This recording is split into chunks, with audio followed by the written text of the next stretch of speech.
पंचगंगेनं पूर पातळी ओलांडली, नदीचं पाणी पात्राबाहेर.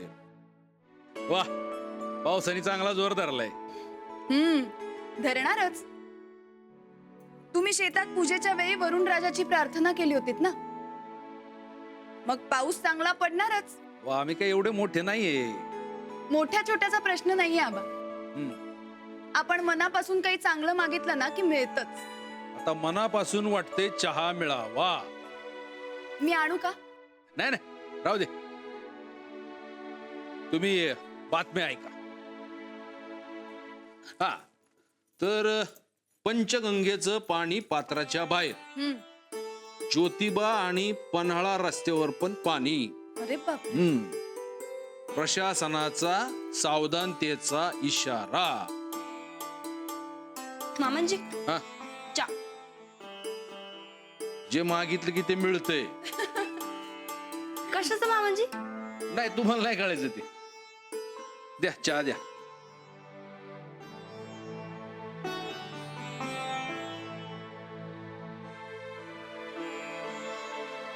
हो थोरले सुनबाई, तुम्ही का भाजी निवडायलाय?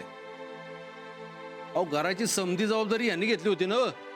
नाही आबा, बसून बसून कंटाळा येतो ना, मग तेवढीच जरा मदत. नाही नाही, यांना निवडू दे भाजी. मामांजी, आम्ही म्हणत होतो जरा पूर बघायला जावं आज. अहो, पाणी पात्राच्या बाहेर आलंय म्हण.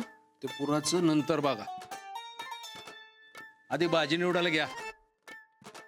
अहो, कालच्या भाजीत देठ एवढे एवढे मोठे राहिले होते. जरा निवडायला शिका. जाऊ जाऊ, बस. हो थोरल्या सुनबाई, अहो नीट शिकवा धाकट्या जावला. राहू द्या वहिनी, तुम्ही फक्त बघा, मी निवडते. अहो नाही नाही, राहू दे शिकू दे त्यांना. अहो, शिकल्याशिवाय थोरलेपणा येत नसतोय. बसा. येतोय समजा आम्हाला.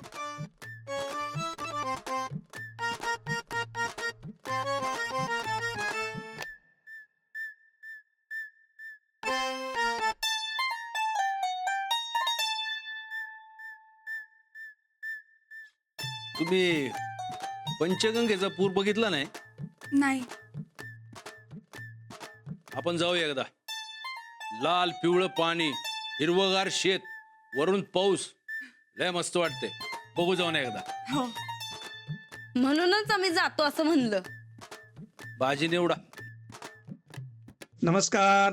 हा, नमस्कार नमस्कार. हाय बाबा,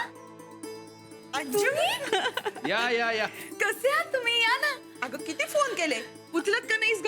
हो, पाहुणे आले, जरा पाणी बिणी बघा की. हो, वय, वय, वय. या. या चंदे. या, बसा. जरा चहा पाण्याचं बघ बरं.